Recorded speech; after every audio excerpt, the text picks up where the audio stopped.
ጽጌረዳን ዮኒ ሁለት ሶስት አማራጭ እንዳላት ነገራት። አንደኛው ራሷን ማጥፋት ሲሆን ሁለተኛው ደግሞ እስር ቤት መሰብሰብ፣ ሶስተኛው ደግሞ እሱን አግብታ ተዝህ ካለችበት ችግር ውስጥ ነፃ መውጣት ሲሆን እኔም እንደኔ ምከሪኝ ካልሽኝ ወይም ሀሳብ አስተያየቴን ከፈለግሽ እኔ የምልሽ እኔን አግብተሽ ለእናትሽም በህይወት ብትቆይላት መልካም ነው ብዬ አስባለሁ።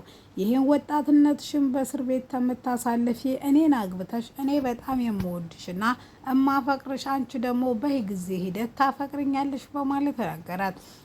በጣም የተደናገጠችውና ግራ የገባ ጽጌረዳ መቼና እንዴት ይሄ እንደተፈጠረ አንድ ቀን ዮናስ ወይም ዮኒ ይከዳኛ ብላ ያላሰበችው ለራሷ በሄቨን ክደት መሰረት ልቧ ተሰብሮና እንዴት ማስተካከል እንዳለባት ግራ የተጋባችው ዛሬ ደግሞ ትልቁን ክብዳ ወርዶባታል። አንዱን አስተካክላ ሳጨርሰው አንዱ የሚደፋባት ሲሆን ምን ማድረግ እንዳለባት ግራ ገብቷታል። ጽጌረዳ ይሄን ሁሉ ቅሌት የማታውቀው ዮኒም ቤቷ ድረስ መጥቶ ዛሬ አንድ ነገር ልነግርሽ እፈልጋለሁ በማለት ይነግራታል። እሷም ሻይ ላፍላለህ ለምን ሳትነግረኝ መጣህ በማለት የሴትነቱ ነው ጉድ ለማለት ዛሬ እኔም አንቺም ተዝህ አንወጣም በማለት ያስፈራራታል። እሷም ምን ማለት እንደፈለገና ዛሬ ደህና እንዳልሆነና ነገ መነጋገር እንደሚችሉ ስትነግረውም እሱ ግን ወይኔም ወይ ዛሬም ከዚህ ከክፍል ማንኛችንም ወይ ፍንክች በማለት ይነግራታል። እሷም ምን እየተፈጠረ እንደሆነ ስትጠይቀውም ወረቀቱን አውጥቶ ይሰጣታል። አሰላሙ አለይኩም ወራህመቱላሂ ወበረካቱ። ውድና የተከበራችሁ የዚህ ቻናል ቤተሰቦች እንዴት አደራችሁ? እንዴት ይሷላችሁ? ሁላችሁንም እንደ ሰዓት አቆጣጠራችሁ ሰላም ብያለሁ። እዚህ ቻናል አዲስ ከሆናችሁ ሰብስክራይብ በማድረግ ነባሮች ደግሞ ላይክ ሼር እያደረጋችሁ ሀሳብ አስተያየታችሁን በኮሜንት ሳጥን እንድታስቀምጡ በአክብሮት ጠይቃለሁ። ሄቨን ወደ ነብዩ ቤት ከሄደች በኋላ ልብሷን ቀይራ ደበደበችኝና እንዲሁም እግሬ መራመድ አይችልም እንደዚህ ካየች ደግሞ እማዬ ትጨነቅብኛለች እያለች ማስመሰሏን ቀጥላለች። ነብዩ ሻወር ገብቶ ስለነበረ ልብሷን ቀያይራ ከመኮንን ጋር እንዲህ በማለት ይነጋገራሉ። አንድ ሚስጥር ልነግርህ እወዳለሁ፣ ነገር ግን ከኔና ካንተ ከሶስተኛ ወገን ውጭ ሌላ ሰው ማንም ሰው ሊያውቀው አይገባም በማለት ትናገራለች። እሷም ምን እንደሆነም ሲጠይቃትም ጽጌረዳ በዚህ ሳምንት ውስጥ ልታገባ ነው በማለት ትነግረዋለች። እሱም የዮሲያስ ነው አይደል ዮኒ ነው አይደል ቢልም አይደለ እንዴት አወክ በማለት ትደናገራለች። ከሷ አጠገብ ያለው እሱ ስለሆነ ሌላ ሰው ይሆናል ብሎ መገመት በጣም ከባድ ነው። ስለዚህ እሱ ነው ብዬ ስለገመኩ ነው። ደግሞም አሁን ያላቸው ቀረቤታ እንደዛ እንድ ሊያስገድደኛ በማለት ይነግራል። ኢዮስያስን ታውቀዋለህ ወይ ስትለው ዮኒን አዎ አውቀዋለሁ፣ በተደጋጋሚ ከሱ ጋር አብራይ መጣ እኔን ለማግኘት መጣ ነበረ፣ በዛም አማካኝነት አውቃለሁ በማለት ይነግራታል። ሄቨን ያላወቀችው መኮንንና ዮናስ አንድ ላይ እንደሚሰሩና እንዲሁም የስራ ባልደረባ እንዲሁም ይህን ኃጢአትና ይህን ያልሆነ ወንጀል እንድትሰራ የገፋፏት እነሱ ሁለቱ ተባብረው መሆኑን ፈጽሞ አታውቅም። ነገር ግን የጽጌረዳ ማግባት ለሷ እፎይታ ስለነበረ ይህን ነገር ለማንም እንዳትናገር፣ ነገር ግን ልንገርህ ብዬ ነው እንድታቅ ብዬ ነው በማለት ትነግረዋለች። ወደው ጽጌረዳም ይሄን እንደሰማይ ትደውልና ምን ማድረግ እንዳለባት ግራ እንደገባችና ዛሬ የማይሆን ህፃን የሚመስል ነገር ትምህርት ቤትንና ሄቨን በነብዩ ጉዳይ ተደባድበን ነበር፣ ምንም ምክንያት ሳትሰጠኝ ወደ ቤት መታ እንድታዋራይ ትለዋለች። ይህን ሁሉ ሲያወራት እየሰማይ ስለነበረ ሄቨን ምን እንደተፈጠረ ስትጠይቀውም ዛሬ ተደባድባችሁ ነበር ወይ ትምህርት ቤት ስትለው ሲላትም አዎ ተደባድበን ነበር፣ ስለዚህ ወደ እሷ ሂድ፣ ስንመለስ ደግሞ ከኔ ጋር እናወራለን በማለት ትጠይቀዋለች። እሱም እሺ በማለት ወደ ጽጌረዳ እንደከነፈ እየሄደም እሱም ምን እንደተፈጠረ ይጠይቃታል። እኔ ይህን ሁሉ ውሸትና ይህን ሁሉ የተቀናበረ ሴራ ስትነግረኝ እንዴት ነው ያለቃሁ ሲልም ጽጌረዳ አንቺ እኮ እኔ በተደጋጋሚ ነግሬሻለሁ፣ ምክንያቱም እንኳን አንቺ አብረሻት የኖርሽውና አብረሻት ያደግሽው ቀርቶ ጽጌረዳ ላንቺ በጣም መጥፎ ሴትና እንደሆነችና እንዲሁም መልካም ነገር እንደማትመኝልሽ ሄቨንን አይቶ መገመት የጎዳና ሰው ራሱ የሚያቅተው አይመስለኝም። ይህን ያህል እንዴት ስላትም በቃ እኔ ተሸወርኩ፣ ስለዚህ ልታግዘኝ እፈልጋለሁ። ያበላሸሁትን ራሴ አስተካክላለሁ በማለት ጽጌረዳ ትናገራለች።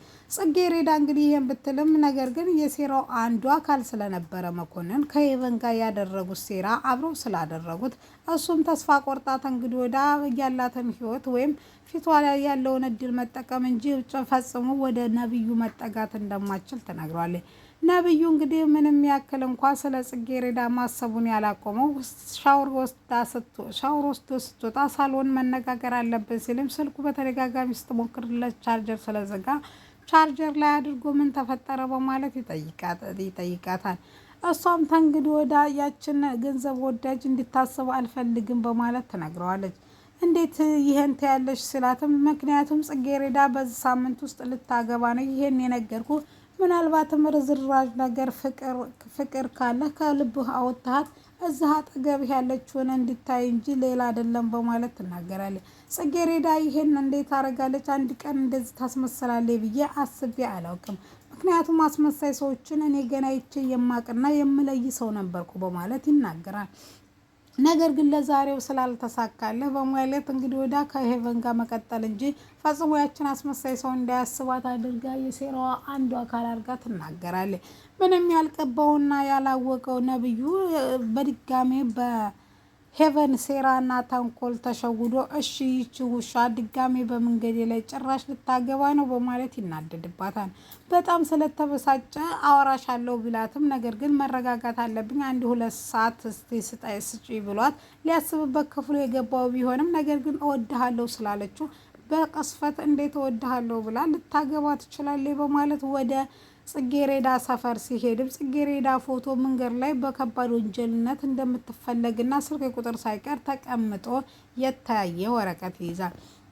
ያን ወረቀት ይዞ ወደ ሄቨን ጋር ሄዶ ምን እየተፈጠረ እንደሆነ ሲጠይቃት እኔም እንዳንተው ነው የማውቀው በማለት ነገር ግን እሷ ፊቱንም ዮናስ ስለነገራት ሁሉንም የሴራ አካል ጠንሳሾች አብራ ስለነበረች ስለምታቅ ነገር ግን እንደማታቅ ታስመስላለች።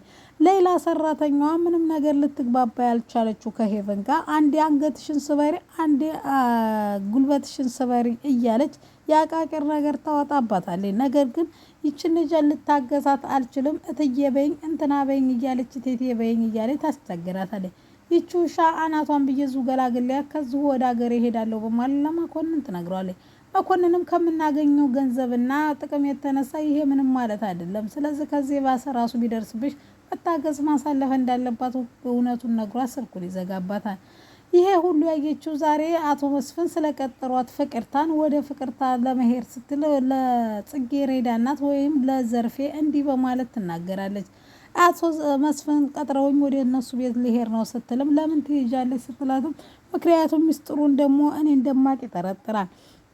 አንቺን የጠየቁሽን እኔን ሊጠይቁኝ ይፈልጋሉ፣ አንቺ ሚስጥሩን አልናገርም አልሽ ስትልም ወይዘሮ ፍቅርታ እኔ ይሄን መናገር አልችልም፣ አንቺ ከ18 ዓመት በፊት የተፈጠረውን ብናገር ደስ ይልሻል ወይ በማለት ትናገራለች።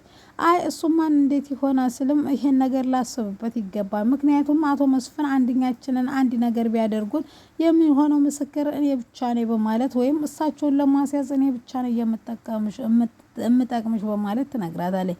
ቢሆንም ዘርፌ ላስብበት ብላ ጊዜ እንድሰጣትና አሁን አቶ መስፍንን አግኝቼ መለሳለሁ ብላ ፍቅርታ በቤት ወጣችበት እንደ አጋጣሚ ተለጥፎ የነበረውን የጽጌረዳና በወንጀል በከባድ ወንጀል እንደምትፈለግ ከተማ ውስጥና ያያት ሰው በዚህ ቁጥር ደውሎ እንዲያስይዛት ሲል የሚጠቁም ታያለች። ወረቀቱንም ይዛ ወደ እናቷ ጋር ሄዳ ወደ ዘርፌ ጋር ሄዳ ታሳያታለች። ወይዘሮ ዘርፌ ፌንት ከሰራይ ከ30 ደቂቃ በኋላ ከነቃች በኋላ በሄደችበት ሁሉ ጽጌረዳ እያለች ሁሉም ቦታ ቢፈልጓትም ጽጌረዳ ግን ዮናስ ዛሬ ከዚህ ቤት ወይኔም ወያንቺም የምንወጣ አይደለንም በማለት ይጠይቃታል። እሷ ግን ብትፈልጋት እናቷ ምንም ነገር ማድረግ ስላልቻለ ልታገኛት አልቻለችም። አቶ መስፍን ብዙ ሰዎች ስለሚያውቁ በዚህ ጉዳይ ላይ አቶ መስፍን ሊረዱን ይችላሉ በሚል ወደ ነብዩ ቤት ሲሄዱ ነብዩ ቤት ደግሞ ጽጌረዳ ሳኮን ሄቨን ቁጭ ብላ ነበር። ሄቨን ትምህርት ቤት ነኝ ብላ ስትል ነገር ግን እሷ ነብዩ ቤት ገብታ አሸሸ ገዳሚ እያለች ነበር።